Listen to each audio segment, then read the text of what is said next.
Makaropafadzwa imi Mwari Baba, musiki wezvinhu zvose, makatitsvenisawo nemirayiro yenyu, makatirayirawo pamusoro pekuverengwa kweoma.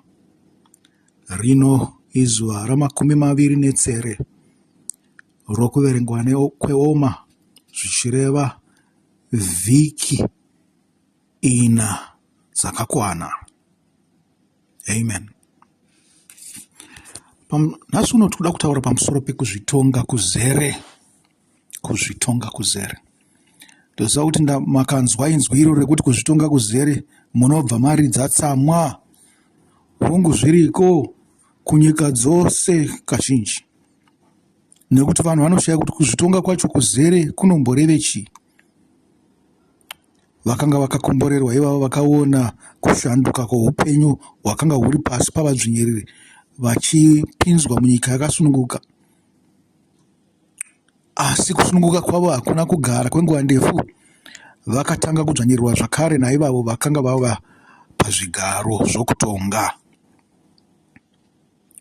Asi tikuda kutaura pamusoro pekumwe kuzvitonga kuzere kusina mudzvanyiriri unenge uri pamusoro pako. Chakunongounza chete vavengi.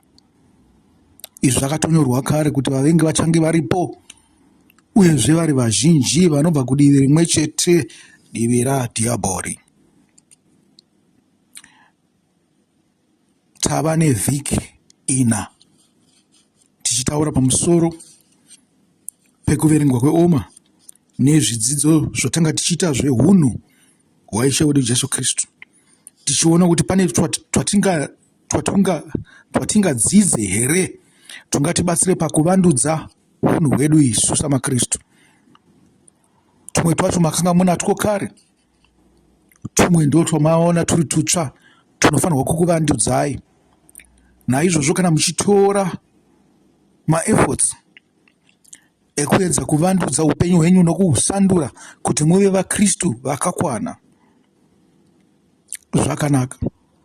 Hazvibetsere kungoti tinogara paridza mazuva ose, munogara kudzidziswa mazuva ose kumakereke enyu, kana kuti munowanzonzwa vaparidzi vachitaura, asi imi musingasandure upenyu hwenyu. Nekuti zviri kwamuri imi, hapana anokufosekedza kuti usandure kana kuti unamate Mwari, hakuna unombodaro. Zvichida mubereki wako ndiye angatoita izvozvo, baba wako namai vako. Asi paunozosvikawo makore ekuti wabve zero, unotanga kuzvifungira wega, woita zvaunoda. Vamwe vakarasika kubva panzira dzamadzibaba vaivadzidzisa kunamata Mwari, vakabva varasika zvachose.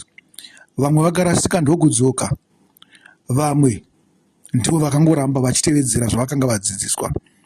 Ndokunge kana wakanga une baba anotenda, nekuti vazhinji venyu munana baba vanosanganisa zvadhiabhori nezvaMwari. Asi zvikuru vanozvikudza kuti tiri vaMwari isu. Asi kana muchida kuziva chokwadi sevanhu vabve zero, ndinokuudzai kuti handizvo. Vanhu ivavo havazi vaMwari. Zviri kwauri kuti uzvitsvagire zvinhu zvaMwari kana uchizvida. Zviri kwauri kuti uye kuna Jesu. Hatingakukakate kana kukusaidzira kuti uende ikoko. Asi dzimwe nguva ungangoita rake, nekuti pane zvimwe zvinhu zvinokusaidzira kuti uende kurutivi rwaIshe wedu Jesu Kristu. Dzimwe nhamo dzaunoona mukati moupenyu unokwanisa kungodhila nadzo chete kana uri mukristu. Pane zvinomanikidza, asi vamwe pavakationa zvinomanikidza ndipo pavakabva vatonyanyisa kuda zvinhu zvadhiabhori.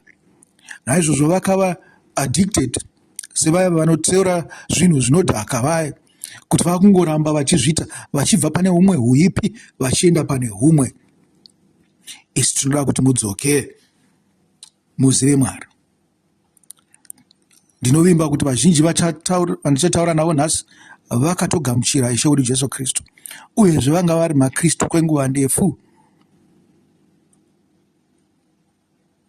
Asi zvisinei, ngatinzwe kuti kugamuchira Jesu zvinodini. Takaenda pana 2 Vakorinde 5, tonotangira zvedu kana pavhesi 16. Zvinonzi, saka kubva zvino hatitongozive munhu namaziviro enyika. Amen. Itai kuti handizvizive nemaziviro enyika, handisisiri wenyika. Naizvozvo ini mobva mataura zita renyu, mobva mati handichisiri wenyika, handizvizive nenzira idzodzo. Unoda kuzviziva nenzira dzaishe wedu Jesu Kristu. Unoda kuzviziva nenzira dzani? Dzamwari. Zvikanzi pane nzira imwe chete ndiyo yakauya ichitaurwa naJesu achiti ndine nzira nezvokwadi noupenyu. Naizvozvo unoda kuzviziva nenzira yeupenyu neyezvokwadi. Ngatiendere pamberi tichiverenga. Zvikanzi kunyange zvedu takaziva Kristu kare nenzira iyi, hatichamuzivisa izvozvo. Amen. Zvichida panoda kutaura kuti zvakatiita kuti tizive kuti Kristu ndiye Kristu, takamuziva zvichibva kuOld Testament, kana kuti zvaibva kuna madziteteguru edu. Zvikanzi asi zvimwe zvinhu zvakaita kuti timuzive handizvo zvatinotevera. Tava kutevera chizano idzva ratakapuwa naKristu. Haribve pane zvinhu zvamwari, rinongosimbisa zvinhu zvamwari. Naizvozvo mitemo haina kubviswa, asi yakasimbiswa. Uyezve mitemo haisiri yokumanikidza kuti uve muumambo hweIsraeri hwakare, asi wava muumambo hwaishe wedu Jesu Kristu. Hapana kumanikidzika, nekuti kana wava nemwoyo uri muna Mwari, unoda zvinhu zvamwari. Chinzwa vhesi 17 zvanotaura. Naizvozvo kana munhu ava muna Kristu, ava chisikwa chitsva, zvakare zvapfuura, zvinhu zvose zvava zvitsva. Zvose izvi zvakabva kuna Mwari, akatiyananisa naye kubudikidza naKristu, uye akatipa ushumiri hwokuyananisa. Amen. Tinofanirwa kuyanana, uyezve tinofanirwa kuyananisa vamwe nani? naKristu. Zvikanzi ndo ushumiri hwedu. Zvikanzi tiri varanda. Apa ndo zvari kutaura kuti tiri varanda vanoshandira Ishe wedu Jesu Kristu kuti tiyananise vanhu naMwari kubudikidza namuna Kristu. Zvichireva kuti tinotora zvidzidzo zvedu kubva pana Kristu, iye wakatiyananisa nei? naMwari. Verse 19. Ndiko kuti Mwari akanga achiyananisa nyika kwaari muna Kristu, asingaverengere vanhu zvivi zvavo, uye akatipa shoko rokuyananisa. Amen. Hallelujah.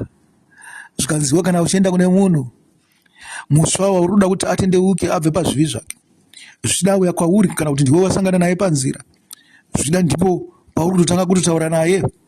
Zvikanzi haungamuverengere zvivi zvake zvakare, asi umuudze kuti kana zvakanga zviripo zvaregererwa. Kana akanga ane mhosva, unomuudza kuti mhosva dzako dzichingori kumapurisa chete nokunyika, asi muna Kristu zvapfuura. Ishoko rakanaka kune vose vanenge vari mumatirongo, vakanga vasingazive Kristu vakapinda mutorongo. Zvino kana wakanga uri muKristu wakapinda mutorongo nokuramba Kristu, haungazocheme zvikuru kupfuura ivo here vakapinda vasingazive. Unokubaona kapo. maKristu ngatiregedzei kupindwa nokuedzwa.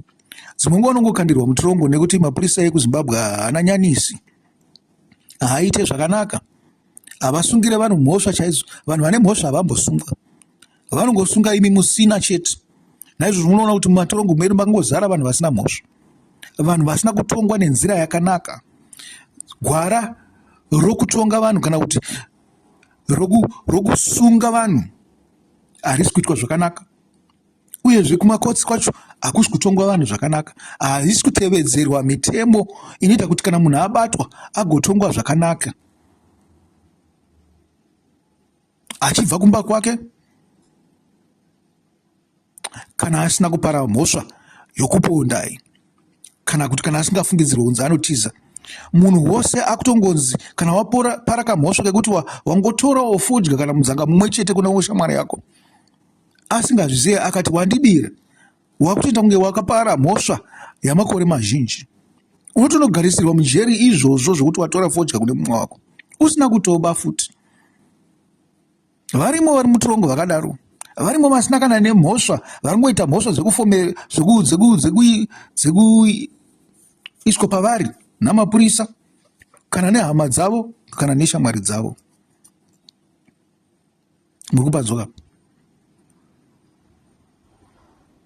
Naizvozvo zvivi zvenyu hazvichaverengerwa kare, uyezve tichipedzisa vhesi 19 zvanzi uye akatipa shoko rokuyananisa. Amen. Shoko ratakaudzwa naJesu nderekuyananisa nti ishoko rei ndo shoko rerudoga. Akayananisa chiiko Jesu? Jesu akayananisa murayiro nerudo. Musafunga kuti akayananisa imimi kwete. Zvikanzi akayananisa shoko raBaba nerudo, akadzosera rudo pashoko raBaba. Muri kuzvizwa? Imi paakaparidzira kwamuri achikuudzai zvokwadi, imi makagamuchira zvokwadi yaJesu, ndokubva mayananiswa naMwari kuburikidza nezvokwadiyo. Zvichireva kuti hapana munhu anoyananiswa naMwari nemirayiro yakare hanti, nekuti yakanga yavhiringidzwa navaprista navanyori, yakanga yavhiringidzwa navaJudha. Naizvozvo vanhu vakatiza kune zvinhu zvaMwari, asi vakadzoswa kune zvinhu zvaMwari naIshe wedu Jesu Kristu.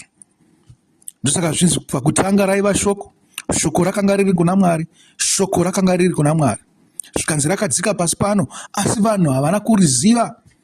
Zvikanzi akauya kune zvake, nekuti zvinhu zvose zvakaitwa nomuromo waMwari. Zvikanzi asi havana kumuziva. Zvikanzi wakatozotanga kutaura kuti ndini. Vanhu pavakazotenda kuti ndini, ndo pavakayananiswa nani? naMwari. Kuburikidza neshoko rimwe chete. Shoko rakauya kuzoyananisa rudo nomurau. Tinokukumbirai nokuda kwaKristu tichiti yananiswai naMwari. Amen. Ngatiende pavhesi 20. Naizvozvo tiri vamiririri vaKristu. Amen. Itaiti ndiri mumiriri waKristu. Mumiriri waKristu haasi wokungoenda kukereke chete. Ndiye mushumiri, ndiye muranda waIshe wedu Kristu, anoyananisa vamwe nani? naMwari. Sokunge Mwari ari kusvitsa chikumbiro chake kubudikidza nesu. Amen. Zvikanzi ari kusvitsa chikumbiro kunyika kubudikidza nani? Nemi.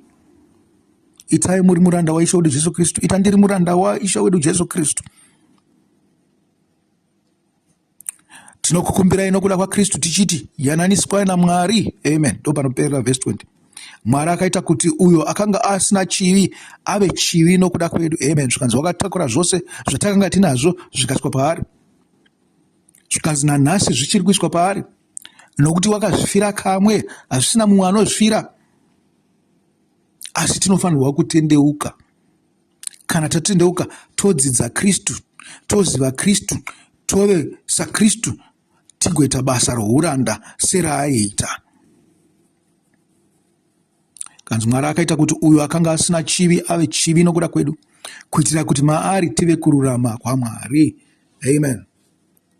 2 Corinthians 5 verse 16 to 21 yataverengai. Zvikanzi tave chisikwa chitsva, tiri vai varanda vaMwari, vanoita sei? Vanoyananisa vanhu naMwari. Tiri pakuzvitonga, taakuzvitonga zvedu, asi tiri varanda kunani? Kuna Mwari.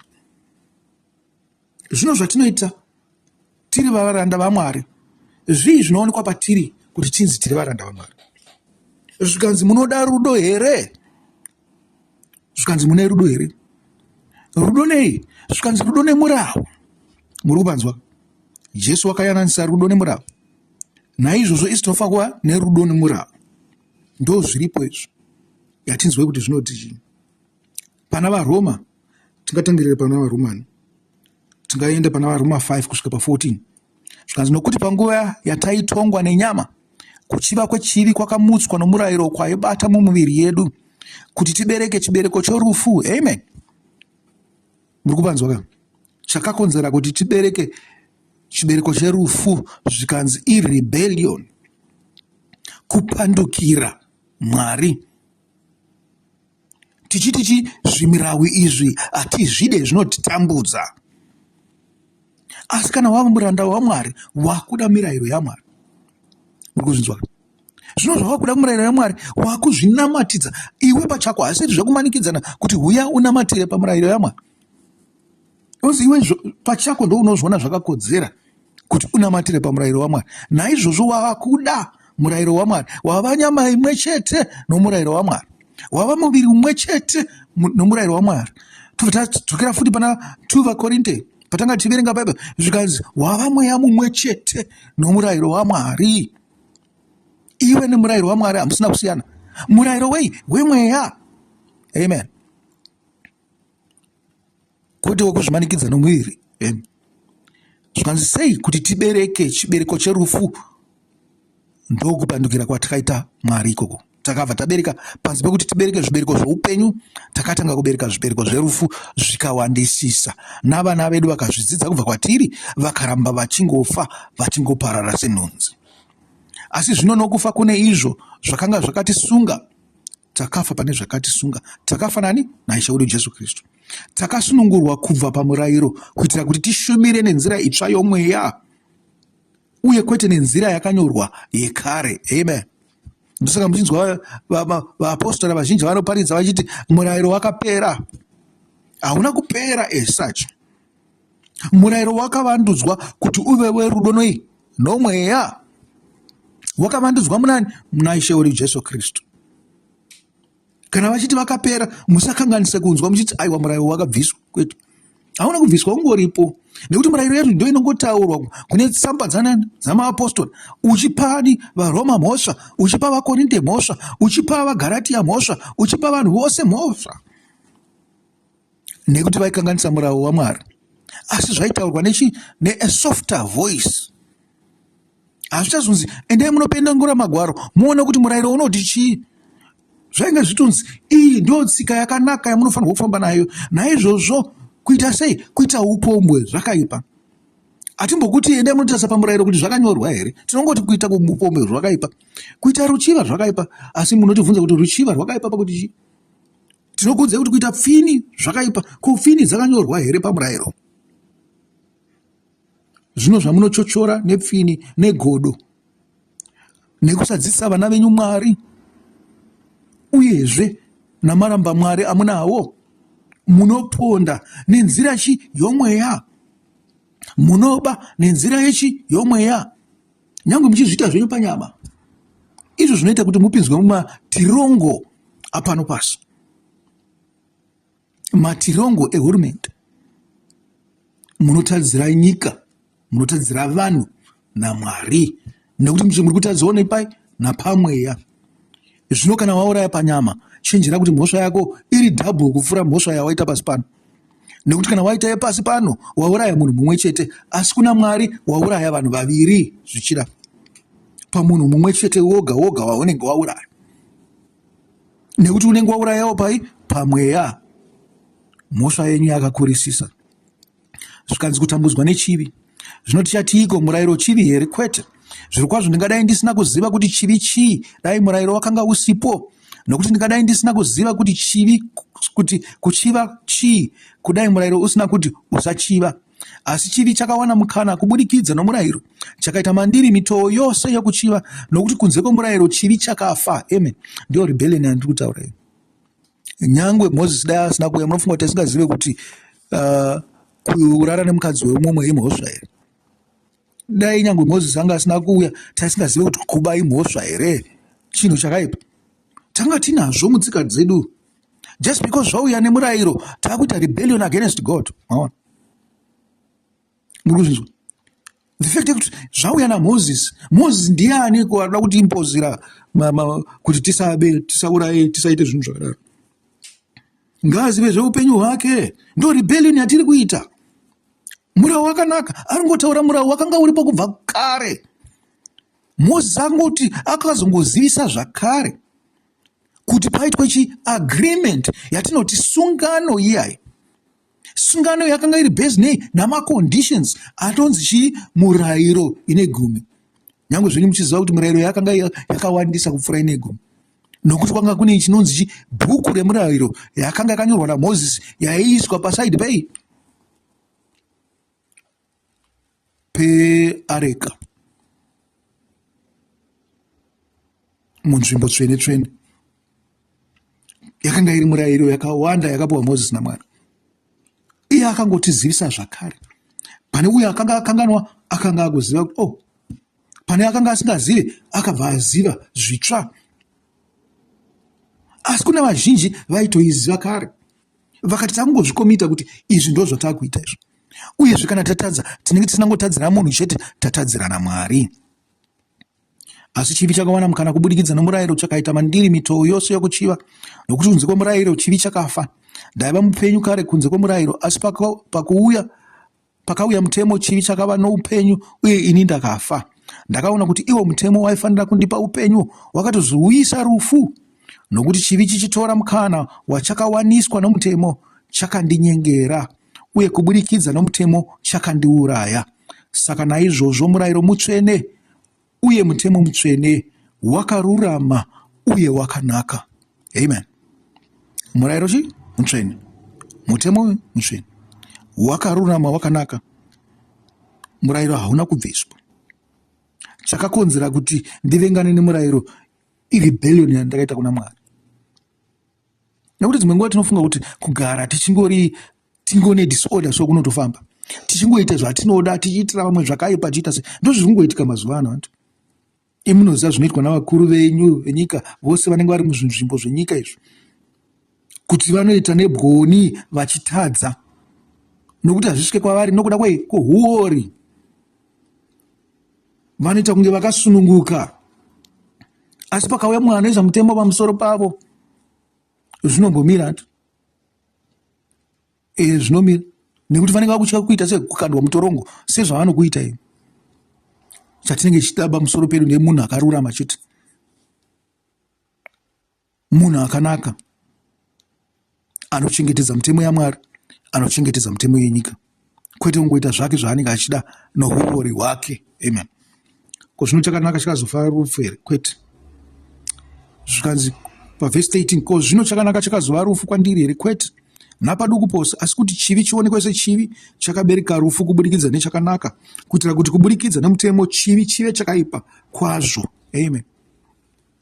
Togumira pavhesi yatingojamba itiende muverenga zvenyu ipapo, asi ndoverenga futi pavhesi 22 inoti, nokuti mukatikati mangu ndinofarira murayiro waMwari. Mbunzwa ndozviri kutaura naPauro. Zvikanzi mukati mangu ndinofarira murayiro waMwari, asi ndinoona mumwe murayiro uchishanda mumitezo yomuviri wangu. Zvikanzi ndinokundwa nezvinhu zvenyama. Saka hapana anofanira kupa mhosva kuna Pauro achiti Pauro akati murayiro wakaita sehwakapera. Murayiro hauna kupera. Muverenga zvenyu kusvikira pavhesi 24.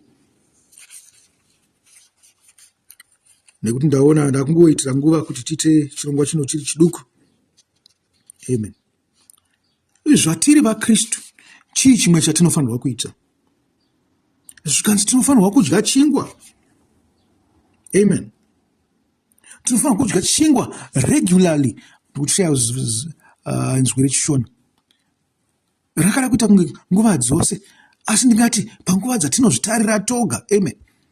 Unozvitarira kwega kuti mangwana ndichimuka ndichadya chingwa, masikati ndabva kubasa kana kuti ndava kumba ndichadya chingwa, manheru ndisati ndarara ndichadya chingwa. Chingwa chiri chi? Muviri waIshe wedu Jesu Kristu. Ndizvo zvatikafanirwa kuita samaKristu. Anti tingazviwane papi izvozvo zvokudya muviri? Pana Johani. Anti Johani ndiye anenge anotaura pamusoro pezvechingwa, asi Jesu chingwa choupenyu tinozviziva. Tingabva pavhesi ani vhesi 35 inotaura ichiti, ipapo Jesu akataura achiti, ndini chingwa choupenyu, ani naani anouya kwandiri haangatongovi nenzara, uye ani naani anotenda kwandiri haangatongovi nenyota. Amen. Zvikanzi chipedzai nzara yomweya, musave nenyota yemweya. Pavhesi 53 anotaura achiti Jesu Kristu.